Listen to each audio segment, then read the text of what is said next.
Entrevista al escritor uruguayo Fernando Schell. La entrevista que se reproduce a continuación ha sido realizada por el portal cultural Universo La Maga, fue publicada el día sábado 11 de julio de 2015. Hoy entrevistamos al escritor uruguayo Fernando Schell, quien recientemente publicaba su tercer libro, El cuento fantástico en el Río de la Plata. Además de este tema, hablamos con él sobre sus otros libros, sobre las publicaciones que tiene previstas para el futuro y del blog Palabra Escrita. La entrevista. ¿Qué fue lo que te llevó a escribir tu último libro, El cuento fantástico en el Río de la Plata? Fueron varias cosas que se conjugaron y dieron como resultado la obra. La literatura rioplatense constituye uno de los pilares de mi formación, primero como lector y luego como escritor.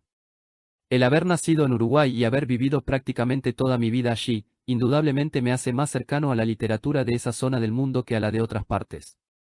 Dentro de las manifestaciones literarias que se han dado en los países del Río de la Plata, el cuento, y especialmente el cuento fantástico, es una de las más sobresalientes y la que más trascendencia ha tenido. Hace unos días le comentaba a Luis del Moral Martínez, en una entrevista que me hizo para Experiencias Literarias, que si hacemos la prueba de preguntarle a un lector promedio, no perteneciente al Río de la Plata, por novelistas como Eduardo Acevedo Díaz o Ricardo Giraldes, por poetas como Idea Vilariño o Roberto Juarros, por dramaturgos como Florencio Sánchez o Carlos Gorostiza, lo más seguro es que no los conozcan, pero lo mismo no pasaría si se les preguntara por cuentistas como Horacio Quiroga o Julio Cortázar. A la cercanía con la literatura rioplatense, debemos sumar el trabajo que por muchos años llevé adelante como docente de literatura. Los autores y los textos que aparecen en el libro, constituyeron en algún momento, materiales con los cuales trabajé. Ese contacto con este tipo de relatos, me llevó a escribir artículos de carácter literario, donde comento y analizo las principales características de estos cuentistas. En un principio los artículos se difundieron en revistas como Va de Nuevo, Uruguay, Realidades y Ficciones, Argentina, y Cronopio, Colombia. Posteriormente decidí juntar esos artículos, escribir un prólogo, que de alguna manera los nuclee, y publicarlos en forma de libro. Esa fue la génesis del cuento fantástico en el Río de la Plata. ¿Cuáles fueron los autores que sientes que te han influenciado en la escritura de la obra? Hay algo que me parece importante aclarar en esta pregunta. Si bien el libro trabaja con ficciones, ese es su contenido, no es una obra de carácter ficcional, como podría ser una novela, un drama o un libro de poemas. En esa clase de textos hablar de las influencias sería mucho más claro que en el caso de un libro de ensayos, análisis y comentarios literarios, como el cuento fantástico en el Río de la Plata. Esto no quiere decir que no tenga influencias, las tiene, pero estas debemos buscarlas no en el terreno de la literatura propiamente, sino en el de la crítica literaria. En ese aspecto, a mí siempre me resultaron muy útiles a la hora de comentar y analizar los textos literarios, las enseñanzas del filólogo y profesor español Fernando Lázaro Carreter. Seguramente no sea la única influencia, pero creo que, en la forma de trabajar los textos, es la más clara que yo puedo percibir. En la reseña que publicamos sobre tu obra, en nuestra sección Emergentes Mundo Literario, del mes de febrero, hicimos referencia a la futura publicación de tu segundo libro de poesías Muelles de la Palabra. ¿En qué etapa está ese proyecto, Fernando, y qué cambios podremos encontrar con respecto a tu primer libro de poesía, Poesía de los pájaros pintados? Creo que en la etapa final. Es un libro mucho más técnico que mi primer poemario, lo que me está requiriendo trabajo extra. Esto no quiere decir que la obra vaya a ser mejor que Poesía de los pájaros pintados, simplemente va a ser distinta. En este segundo poemario voy a ser mucho más exigente en la selección de los poemas. Poesía de los pájaros pintados no deja de ser una recopilación, prácticamente de todas las poesías que yo había escrito hasta el momento de su publicación. Incluso antes de publicarlo, hasta último momento, no me encontraba seguro si determinadas poesías debían formar parte de la obra, pero al final opté por dejarlas, más que por su valor literario, por lo significativas que eran para mí, porque funcionaban ya sea como testimonios de momentos valiosos o como experimentaciones literarias. En Muelles de la Palabra, se van a encontrar con un libro más maduro. La temática de los textos también es distinta, son poemas de una época de mi vida diferente a la de Poesía de los pájaros pintados, que es un libro que, si bien se publicó en el 2013, la mayor parte de los textos son de una época comprendida entre los años 1994 y 2011 aproximadamente. Muelles de la Palabra rescata algunos textos también de esa época, que quedaron por fuera de Poesía de los pájaros pintados, pero fundamentalmente va a presentar obras escritas entre los años 2011 y 2015. Seguramente antes de fin de año lo voy a estar publicando. Hemos hablado de tu último libro, El cuento fantástico en el Río de la Plata, de tus 2 poemarios, Poesía de los pájaros pintados y el que publicarás antes de fin de año, Muelles de la palabra. Me gustaría ahora hacerte una pregunta que se vincula con tu segunda obra, Curso General de Lectoescritura y Corrección de Estilo, Guía para formular escritos correctos. ¿Crees que las nuevas tecnologías han jugado un papel negativo en lo que respecta a la escritura, o por el contrario ayudan a mejorarla? Decir que la tecnología no es mala por sí misma, sino que son los usos que se le den lo que la hacen negativa o positiva, ya es un lugar común. Yo estoy de acuerdo con esa frase, pero en el caso de la escritura pasa algo muy particular que termina siendo negativo. En la actualidad, el uso de las nuevas tecnologías ha modificado las prácticas sociales, y por supuesto la escritura está comprendida. Por lo general, las instancias de escritura a las que se enfrentan los individuos en estas tecnologías, exigen respuestas rápidas, prácticas, donde la parte estilística del lenguaje, la sintaxis e incluso la ortografía pasa a segundo plano. Los usuarios, escritores, no se detienen a corregir lo escrito, y así es frecuente encontrar en los textos todo tipo de anomalías, incluso en textos de personas con un nivel de alfabetización superior, que nunca se hubieran permitido escribir así en una carta manuscrita. En los chats, por ejemplo, es frecuente que las personas mantengan una comunicación con 4 contactos a la vez, lo que exige leer rápido y contestar rápido, transgrediendo constantemente las normas básicas de la escritura.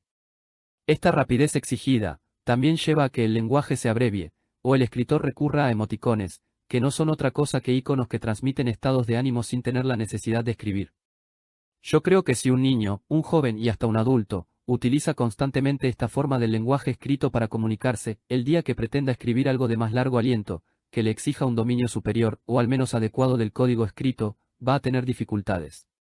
Por esto pienso que, en lo que respecta puntualmente a la escritura, las nuevas tecnologías están jugando, al menos por el momento, un papel negativo.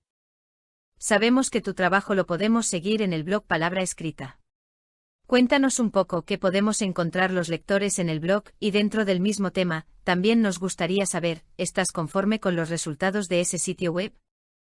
En Palabra Escrita se encuentra todo mi trabajo. Además de la página principal, donde se muestran las entradas recientes, el blog cuenta con 8 páginas más, cada una referida a un tema o aspecto diferente. Hay una página dedicada específicamente a los artículos, donde se reproducen las publicaciones que han salido en diferentes revistas, periódicos o portales literarios.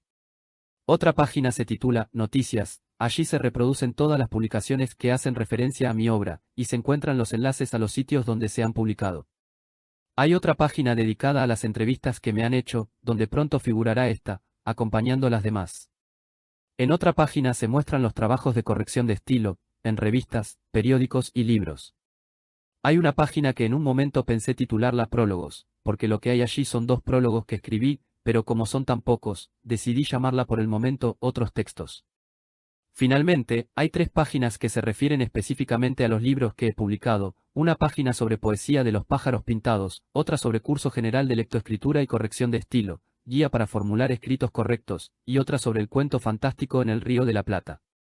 Dentro de lo que me ofrece la plataforma de Blogger, he tratado de que el sitio ofrezca al visitante todas las herramientas necesarias para que se sienta cómodo y su navegación sea ágil. En lo personal no me gustan las webs demasiado cargadas, por eso elegí utilizar los servicios básicos, como, por ejemplo, contador de visitas, suscripción a entradas y comentarios, buscador, traductor, seguidores, enlace a la fanpage de Facebook, enlace a mi cuenta de Twitter, de LinkedIn y de Pinterest. Es un blog que se encuentra registrado, con su correspondiente IBSN. En cuanto a la segunda parte de tu pregunta, debo responderte que sí, estoy conforme con el blog. Es un sitio que tiene poco más de un año y está promediando las 35.000 visitas. Si a esto le sumamos que en el blog no publico cosas de terceros, no hago sorteos ni regalos y no uso el sistema de tener otros blogs como amigos asociados, creo que el balance es positivo por donde se lo mire. Para mí, ya es positivo el hecho de tener un sitio donde reunir y mostrar mi trabajo, no me mueve una finalidad comercial ni narcisista, así que si veo que obtengo una respuesta positiva por parte de mis lectores, mejor todavía. Para finalizar, avánzanos tus próximos trabajos, Fernando. Sabemos que tenías varios proyectos en el aire, háblanos de ellos. Sí, es cierto.